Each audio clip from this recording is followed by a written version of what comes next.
बिस्मिल्लाहिर रहमानिर रहीम। अस्सलाम वालेकुम। आपको याद होगा कि हाल ही में ईरान के सदर ने एक गैर मामूली बयान देते हुए कहा था कि उनकी जान को खतरा लाहक है और इस जंग में उनकी शहादत भी हो सकती है। अब जरा तवज्जो से सुनें कि उन्होंने ताज़ा तरीन गुफ्तगू में क्या कहा है। ईरान के सदर ने वाज़े अल्फाज में कहा है कि अब मुकम्मल जंग नागुज़ीर हो चुकी है। उनके मुताबिक इस वक्त ईरान अमली तौर पर जंगी हालत में दाखिल हो चुका है और यह जंग सिर्फ इसराइल के साथ नहीं बल्कि इसराइल, यूरोप और अमरीका तीनों मिलकर ईरान पर मुसल्लत करने जा रहे हैं। उन्होंने कहा कि यह हमला किसी भी वक्त हो सकता है, किसी भी लम्हे स्ट्राइक की जा सकती है, लेकिन ईरान मुकम्मल तैयारी के साथ अलर्ट बैठा हुआ है। ईरान के सदर ने कहा कि मौजूदा सूरत हाल में ईरान पहले से कहीं ज्यादा मजबूत है। उनके बकौल जो जंग ईरान और इराक के दरमियान लड़ी गई थी, ये आने वाली जंग उससे कई गुना ज्यादा खतरनाक और तबाहकुन होगी। उन्होंने साफ कहा कि अगर अमरीका, इसराइल या यूरोप ने ईरान पर एक भी स्ट्राइक की तो इसके बाद ईरान का जवाब ऐसा होगा जिसका वो तसव्वुर भी नहीं कर सकते। उनके मुताबिक अमरीका के फौजी अड्डे निशाना बनेंगे, इसराइल और यूरोप के फौजी अड्डे भी महफूज नहीं रहेंगे। जो भी इस जंग में रास्ते में आएगा उसे उड़ा दिया जाएगा। उन्होंने मजीद कहा कि यमन इस जंग में बाकायदा शामिल होगा और बहरी रास्तों में मौजूद दुश्मन के जहाज़ों को निशाना बनाया जाएगा। ईरान के सदर ने एक निहायत अहम नुक्ता भी उठाया। उन्होंने कहा कि इस वक्त ईरान के अंदर दाखिली इंतशार पैदा करने की कोशिश की जा रही है, यानी एक बाकायदा रिजीम चेंज ऑपरेशन की तैयारी हो रही है। उनके बकौल पहले मुल्क के अंदर हंगामा, इंतशार और अदम इस्तेहकाम पैदा किया जाएगा और फिर इसी आड़ में ईरान पर बराह रास्त हमला किया जाएगा। उन्होंने दो टोक अल्फाज में कहा कि अगर ईरान पर एक भी स्ट्राइक हुई तो अमरीका को ऐसा तबाहकुन जवाब दिया जाएगा जिसका उसने कभी ख्वाब में भी नहीं सोचा होगा। अमरीका, यूरोप और इसराइल की अफवाज ये तीनों मिलकर ईरान पर हमले की तैयारी में हैं और ईरान भी मुकम्मल तौर पर तैयार बैठा हुआ है। ईरान के सदर ने आखिर में कहा कि अब पूरा खेल हमारे सामने आ चुका है। हम इस जंग में कूदने के लिए तैयार हैं और इसे इसके मंतकी अंजाम तक पहुंचाने के लिए भी मुकम्मल तौर पर तैयार हैं। ईरान ने एक तीसरे मुल्क के जरिए इसराइल को वाज़ेह पैगाम पहुंचा दिया है कि अगर उसने हिजबुल्लाह के साथ जंग छेड़ी और क्योंकि अब ये जंग हतमी मरहले में दाखिल हो चुकी है तो ईरान इसमें बाज़ाब्ता तौर पर शामिल होगा। ईरान ने दो टोक अल्फाज में कहा है कि वो इस सूरत हाल में किसी सूरत पीछे नहीं हटेगा। इस वक्त की असल हकीकत यह है कि ईरान मुकम्मल तैयारी के साथ अलर्ट बैठा हुआ है, लेकिन सबसे अहम पहलू कुछ और है। अहम बात यह है कि अमरीका और ईरान के दरमियान जो भी बैकडोर राब्ते, बातचीत और सफारती रास्ते मौजूद थे वो अब तकरीबन बंद होते दिखाई दे रहे हैं, यानी मुज़ाकरात का दरवाज़ा अमलन बंद हो रहा है। सूरत हाल अब इस मरहले पर आ चुकी है जहां सवाल ये नहीं रहा कि हमला होगा या नहीं, बल्कि मामला ये है कि हमला कब होगा। ईरान के न्यूक्लियर प्रोग्राम पर होने वाली बातचीत भी गालिबन अब खत्म हो चुकी है। ये तमाम सूरत हाल उस वक्त सामने आ रही है जब नेतन्याहू एक दिन बाद अमरीका पहुंचने वाला है और इसी तनाजुर में ईरान के सदर का ये सख्त बयान सामने आया है। ये बात वाज़ेह है कि यह बयान ईरान के सदर ने आयतुल्लाह अली खामेनेई की इजाज़त और मंजूरी से दिया है। इसका साफ मतलब यह है कि हम मुकम्मल और ख़तरनाक जंग की तरफ बढ़ रहे हैं। ये जंग मामूली नहीं होगी, ये ऐसी जंग होगी जो पूरे खित्ते को लपेट में ले सकती है और सब कुछ राख का ढेर बना सकती है। ईरान के बारे में अब किसी को किसी किस्म का शक नहीं रहना चाहिए। ईरान के ड्रोन्स, मिसाइल और दीगर दिफाई सलाहियतें इसराइल को बराह रास्त निशाना बनाएंगी। ये बात अब वाज़ेह है, लेकिन एक बात गैर मामूली तौर पर तशवीशनाक है।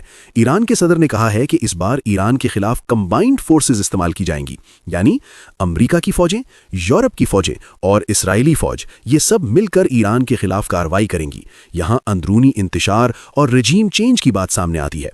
इसका मतलब यह है कि ईरान के अंदर फसाद पैदा करने की कोशिश की जाएगी, अवाम को सड़कों पर लाया जाएगा और इसी हंगामे की आड़ में बैरूनी अफवाज मुदाखलत करेंगी। ईरान का दावा है कि इस हवाले से उसके पास मुकम्मल इंटेलिजेंस मौजूद है। ईरान ने तकरीबन 2000 अफराद पर मुश्तमिल नेटवर्क पकड़ा है जिनमें जासूस शामिल थे और इन्हीं से पूरा मंसूबा सामने आ चुका है। मंसूबा ये बताया जा रहा है कि पहले अंदरूनी इंतशार, फिर सिक्योरिटी फोर्सेस को उलझाया जाए, इसी दौरान बड़ा फिजाई और मिसाइल हमला और उसके बाद ईरान के अंदर फौजें उतारने की कोशिश। इस पूरे अमल में बाज़ इस्लामी ममालिक के ऑन बोर्ड होने की बात भी की जा रही है। मजमूई सूरत हाल साफ बता रही है कि हम एक ऑल आउट रीजनल वॉर की तरफ जा रहे हैं और इस जंग को सबसे ज्यादा इसराइल पुश कर रहा है। यह मामला सिर्फ ईरान तक महदूद नहीं रहेगा।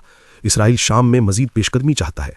गोलान की पहाड़ियां पहले ही उसके कब्जे में हैं, अब शाम को मजीद हिस्सों में तकसीम करने की मनसूबाबंदी हो रही है। इराक, शाम और ईरान ये सब इस बड़े तसादुम का हिस्सा बन सकते हैं। ईरान के सदर ने एक बार फिर कहा है कि मेरी जान को खतरा है। माजी में मुझे निशाना बनाने की कोशिश की जा चुकी है, मैं जख्मी भी हुआ और मुमकिन है इस बार मुझे शहादत नसीब हो। लेकिन उन्होंने ये भी वाज़ेह किया कि ईरान की क़यादत, चाहे वो सुप्रीम लीडर हो, सदर हो या आर्मी चीफ, इस वक्त गैर मामूली हौसले, अज़्म और बहादुरी का मुजाहरा कर रही है। ये वो मरहला है जहां तारीख एक नया मोड़ लेने जा रही है। सवाल यह है कि आखिर इस सब की वजह क्या है। اصل حقیقت یہ ہے کہ انہیں خود معلوم ہے کہ ان کو مارنے کی تیاری ہو چکی ہے اور وہ موت کو ساتھ لے کر آگے بڑھ رہے ہیں، لیکن اس بار صورتحال بالکل مختلف ہے۔ یہ بات صرف ایران کو نہیں بلکہ روس اور چین کو بھی بخوبی معلوم ہے۔ یہ جنگ کا آخری مرحلہ ہے اور اس کے بعد ممکن ہے دنیا ویسی نہ رہے جیسی ہم آج جانتے ہیں۔ اسی لیے اس مرحلے پر ایران کے لیے چند انتہائی نازک نکات ہیں۔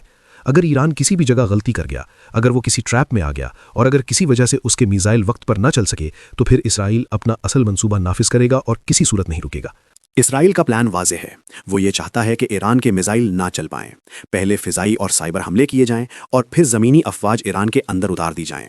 پچھلی بار اسرائیل نے ایک مختلف حکمت عملی اپنائی تھی۔ انہوں نے بڑے پیمانے پر لوگوں کے فون ہیک کیے، دھمکیوں اور نفسیاتی دباؤ کا کھیل کھیلا، لیکن وہ اندرونی انتشار پیدا کرنے میں ناکام رہے۔ لوگ سڑکوں پر نہیں نکلے، رجیم چینج آپریشن کامیاب نہیں ہو سکا۔ اب اسی ناکامی کے بعد ان کا نیا پلان یہ ہے کہ براہ راست اپنی فوجیں اتار دی جائیں، اور اسی لیے یہ منصوبہ پوری شدت کے ساتھ تیار کیا جا رہا ہے۔ اسی تناظر میں ایران کو ہنگامی طور پر پوری دنیا کے سامنے آ کر گفتگو کرنا پڑی۔ یہ محض بیان نہیں تھا بلکہ ایک واضح سگنل تھا کہ ایران کو سب کچھ معلوم ہے۔ اب اگر ہم فائنل آؤٹ کم کی بات کریں تو چند باتیں بہت اہم ہیں۔ سب سے پہلے روس اور چین اس وقت پوری کوشش کر رہے ہیں کہ ایران کے خلاف کوئی بھی سائبر حملہ کامیاب نہ ہو سکے، کیونکہ ایران کو روکنے کا واحد مؤثر طریقہ یہی ہے کہ اس کے میزائل اور دفاعی نظام کو مفلوج کر دیا جائے۔ اگر ایران کو ایک لمحے کا بھی موقع مل گیا تو وہ ایسی خطرناک صورتحال پیدا کرے گا جس کا اندازہ امریکہ اور اسرائیل دونوں کو ہے۔ امریکہ بھی یہ بات جانتا ہے کہ اگر اس بار کوئی غلط کیلکولیشن ہو گئی تو ایران صرف اسرائیل تک محدود نہیں رہے گا بلکہ امریکہ کو بھی نشانہ بنائے گا۔ اسی لیے آپ دیکھ رہے ہیں کہ امریکہ اس وقت کیا کر رہا ہے۔ امریکہ قطر کے ساتھ مسلسل رابطے میں ہے تاکہ وہاں موجود اپنے سب سے بڑے فوجی اڈے کو استعمال کر سکے، لیکن قطر اس جنگ میں شامل ہونے پر تیار نہیں۔ اسی وجہ سے اسرائیل امریکہ کے اندر قطر کے خلاف لابنگ کر رہا ہے۔ بار بار قطر کو تنقید کا نشانہ بنایا جا رہا ہے، کیونکہ اسرائیل جانتا ہے کہ قطر کے بغیر امریکہ کے آپشنز محدود ہو جاتے ہیں۔ قطر اس جنگ سے دور رہنا چاہتا ہے۔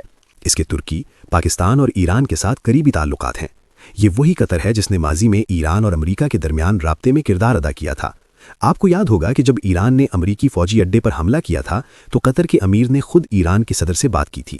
ایران نے واضح کیا تھا کہ قطر ہمارا بھائی ہے، ہم اس کے خلاف کبھی نہیں سوچ سکتے۔ ہمارا ہدف صرف وہ فوجی اڈے ہے جہاں سے ہم پر حملہ ہوا۔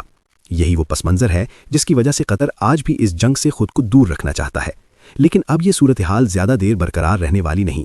نیتن یاہو کل امریکہ جا رہا ہے، اس کی ملاقات ٹرمپ سے ہونی ہے۔